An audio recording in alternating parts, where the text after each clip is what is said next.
I'm Jenny, and today I'm welcoming a very remarkable human being here, an Ivy League graduate, a multi-talented, passionate, and independent woman who loves this country as much as we do.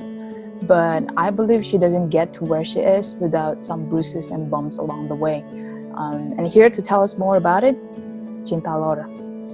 Hey, Cinta. Hello. Wow. Thank you for the introduction.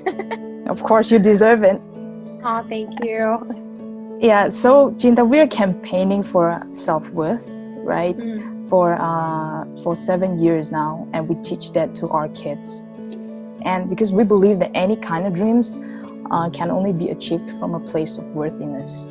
Now, what is self-worth to you? Can you describe that? I think my definition of self-worth has transformed over the years. If you asked me this question maybe even 2 years ago, I would have given you a completely different answer. But I think in the last year, what I would say is that, in my opinion, self-worth is the ability for us to respect ourselves, for us to be able to love ourselves and also accept ourselves. And I think oftentimes, especially I think younger people often think, okay, my self-worth is defined by my achievements. But if we're constantly looking outwards and defining our self-worth based on other people's acknowledgement or other people's, I guess, definitions of what is good and bad, what is successful and what is unsuccessful, we're never going to be happy. So I think in the last year, I've realized that, at least for me, my self-worth is defined by being able to accept, respect, and love myself. And that's when you can truly feel content and whole. Wow. Well, that is a very beautiful answer. Thank you.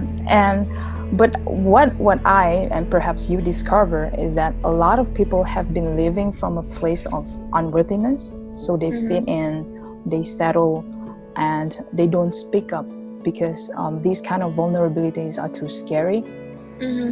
Why do you think these people are living as though they are dead?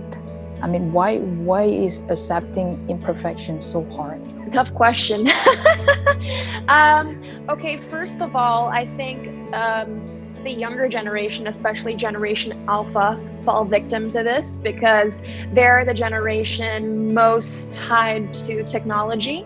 And I don't know if you've watched the Netflix documentary recently called The Social Dilemma, but even prior to this documentary, I already knew this was happening, that due to social media, I don't know, I feel like the benchmark has been raised even higher to the point where it's unreasonable and unreal. And so a lot of people, especially young kids, feel like they have to aspire to look that way or reach that much success. And it's just unreasonable because I think we all know that what you see on social media is just a facade. Obviously as individuals, including myself as an entertainer, what I post on my social media is purely work, and I'm purely just showing people the good sides of life, So if you're trying to get to know me based off of my social media, you're not going to know who I am at all. Because that's maybe like 5% of my entire life. And I think it's so hard for people to see imperfection because we're constantly being sold perfection. I mean, that's how the market works. I feel whatever item you're buying in the market, they're monetizing off of our desires to want something that we don't have. Because at the end of the day, we have to remember that our needs and our wants are completely different things. We need shelter, we need food. Yes, we need some money in order to survive, but we don't need a private jet. We don't need a $5,000 bag. Those are our wants. Advertisement agencies or marketing companies do so well is making us believe that we need whatever they're selling us. And in this case, in the world we live in today, they're constantly trying to tell us that what we have is not enough, and therefore we become unhappy because we feel like we're lacking something. And so why we're unable to accept imperfection, I believe, is because we're constantly being fed the idea that we are not enough and there's something we could do about it, but that thing is unattainable because what we're told to aspire to is unreal. You know, it's easier said than done, and obviously we all live under different circumstances, but what I constantly try to remind people is the fact that at the end of the day, we all have a choice. Yes, of course, there are extraneous variables around us that prevent us from making those choices, but at the end of the day, we have to remember that whether you're female, male, young, old, rich, poor, we have a choice to choose whatever makes us happiest.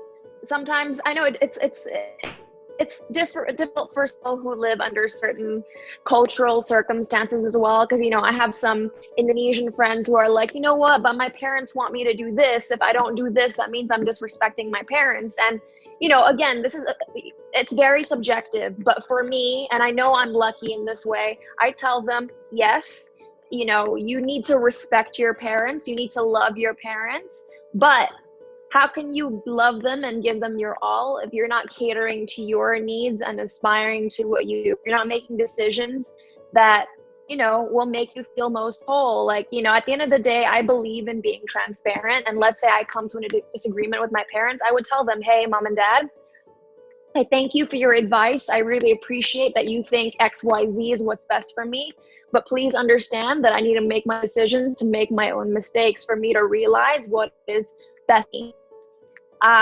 Again, I know not all of us come from in which we're told to speak up or transparently communicate how we feel, but I think that's why it's my obligation as an actress, singer, public figure, what have you, and also people like myself to constantly communicate this message of, having to have your voice be heard. And for those who are hopeless, let's say for those who are in their early 20s, just out of college, know that it's okay to feel clueless. Know that it's okay to not know what you want to do in life, because you think that when you're in your 20s, you can have everything figured out, but you don't. Like, your 20s is a time to explore your passion, time for you to make mistakes.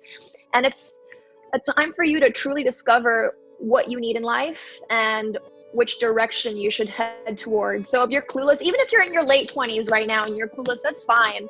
I think we're always going to be somewhat clueless, and it's up to us to have a determination to keep pushing forward and keep overcoming every obstacle that comes before us, because that's life. If you don't experience any lows, you're never going to appreciate the highs. If you're never sad, you're never going to truly know what it feels like to be happy. So just know that it's okay not to be okay. And yes, that's a cliche statement, but cliches exist for a reason. They exist because they're true. And so if you feel lost, if you feel hopeless, know that it's okay to feel that way, but also know that it's your choice to get out of that state of mind or get out of that emotional state. If you decide to continue to feel that way for the rest of your life, then that's your fault. We're not actively trying to get out of it. If you don't try, then you're never gonna know whether you can overcome that obstacle. You're never gonna know if you can be truly happy. You can't expect to just sit around and be sad and let the time, or expect that you'll be happy someday. Everything requires assertiveness. Everything requires hard work. I hear a lot of people say, oh, when you're a celebrity, or oh, when you come from a successful family, or oh, if you're this or this or that, you probably have a good life and you never feel any remorse. And that's completely incorrect, completely false, because I feel like at the end of the day, we all go through our own struggles, whether it's internal or external.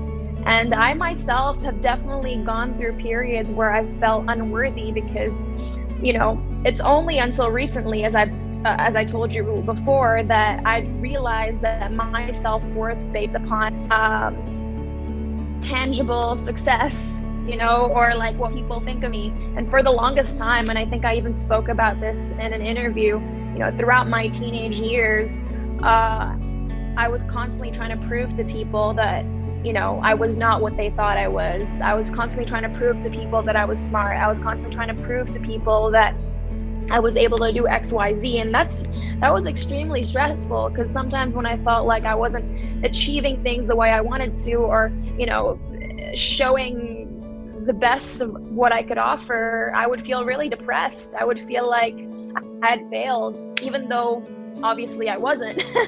So no, I've gone through very dark times where I felt very underappreciated, very angry. I'm still going through it. I can't help miss the past and get angry as to how I felt back then. But then I realized I shouldn't be looking back. I should be looking forward. And also, as I said, like, at the end of the day, we need to be grateful that we have everything we need. And I truly do. I know that I'm luckier than a large percentage of the world. People don't know that I go through these things because I have the tendency of not showing people how I really feel when it comes to negative emotions or sadness, because I like to give off this strong facade. So again, I mentioned it recently in an interview, but it's really hard for me to show vulnerability because I don't like it. And I think it's because I trained myself from a young age that not to let the haters or the bullies see that they've affected me, because I don't want to give them that satisfaction. And unfortunately, that habit has continued on into my 20s. So until this day, it's very hard for me to showcase weakness or sadness. But is it something that you are like working on, perhaps? Like, showing a bit more vulnerabilities, maybe? Maybe not showing, but I'm being more honest about it. I feel like if we conducted this interview 5 years ago, I would never tell you that I had low points. I'm very grateful for my experiences because it's made me who I am today. I'm glad that God put me through what I went through because allowed me to find my passion and feel very inclined to empower those around me, especially young women. But I guess if you ask me what still traumatizes me to this day, from my experiences back then, sometimes people did to me was essentially cyber and verbal bullying. And, for a 13-year-old child to experience that on a domestic level, not just on a school level or like a small community level, I felt like the whole country was out to get me. It was definitely extremely unpleasant and traumatizing, but I've decided not to acquire a victim mentality because you can't grow and you can't move forward if you feel victimized. But yeah, that's a big reason why I don't like to show vulnerability, because back then I didn't want to give my bullies the satisfaction of knowing that they've hurt me. But, sometimes I do think, why wasn't anybody defending me back then? Or were people here just not as aware of cyber and verbal bullying? Like, why was it okay to say such things or think such things obviously wasn't in control of her own career, because when you're that age, your career is dictated by your management or your label. So they shouldn't have thought that I was taking control over my own career and doing everything out of my own jurisdiction. That still frustrates me to this day. But again, like, I shall not play the victim card because nobody likes that, and that you don't acquire strength by feeling like the victim.